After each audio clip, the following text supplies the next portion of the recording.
विषय यावेळी वेगळा घेतलाय म्हणूनच थांबलोय. पुढची कविता म्हणजे 2 वर्षानंतर संसार व्यवस्थित झाल्याच्या नंतर करूया.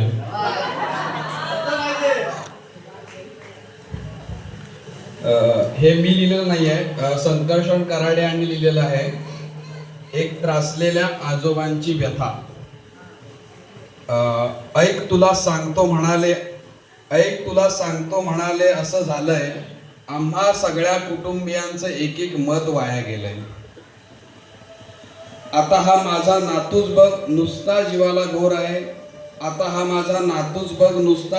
घोर आहे. सभेला जायचं, घोषणा द्यायचा ह्याला फारच जोर आहे.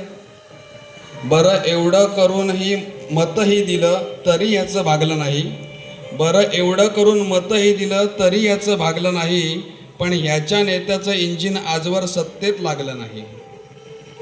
मग ती सभा, ती गर्दी, तो आवाज, त्याचं पुढे काय झालं आणि असं करत याचं मत 3-4 वेळा वाया गेलं. आता ह्या दुसऱ्या नातवाची आणि त्याच्या नेत्याची सेम टू सेम लाईफ आहे. ना करियर में ग्रोथ है, ना लाइफ में वाइफ है. अरे वारशाने फक्त पैसा येतो, कर्तृत्व कोणी आणत नाही. भारतभर चालून झालं पण हातात काही लागत नाही. मग ते धोतर, ती काठी, तो चष्मा, ते आडनाव, त्याचं पुढे काय झालं आणि असं करत याचंही मत बरीच वर्ष वाया गेलं. आता या माझ्या मुलाला बरं का राजकारणातलं फार कळतं. याचं मन गेले अनेक वर्ष घड्याळातली वेळ पाळतं. चुकली वेळ झाला खेळ वेगळंच संधान साधलं. एका साहेबाचं घड्याळ दुसऱ्या साहेबाने स्वतःच्या हातात बांधलं.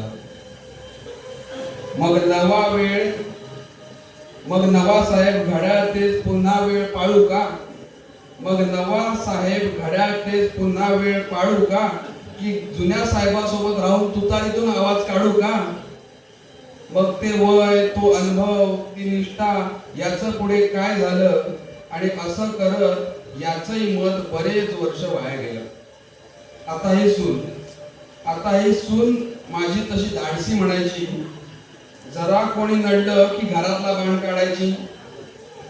मी तिला कित्येकदा म्हणलं की सूनबाई बाण जपून वापरायचा असतो ग. बाण जरा जपून वापरायचा असतो ग. एकदा हातातून सुटला की परत येत नसतो ग. माझी मनातही नव्हती ती भीती खरी झाली. जिथे शब्दांनी आग लागायची तिथे हाती मशाल आली. मग तो बाणा, ते कार्यकर्ते, याचं असं काय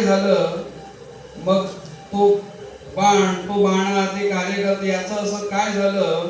असं करत माझ्या सुनेचंही मत अगदी वाया गेलं. आता ही माझी बायको बरं का, ही घडवेल तेच घरात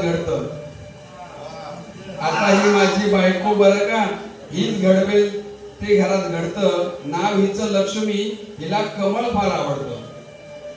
मी लगेच विचारलं माझी उत्सुकता त्यांना दिसली असेल. अहो कमळ जिथल्या तिथेच आहे, मग यांचं मत वाया गेलं नसेल.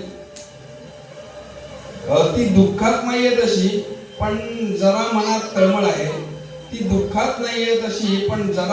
तळमळ आहे. कारण ज्यांच्या विरोधात मत दिलं त्यांच्याच हातात आज कमळ आहे.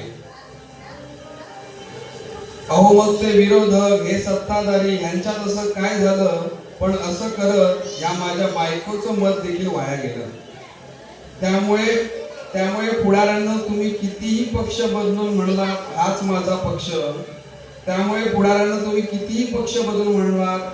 माझा पक्ष.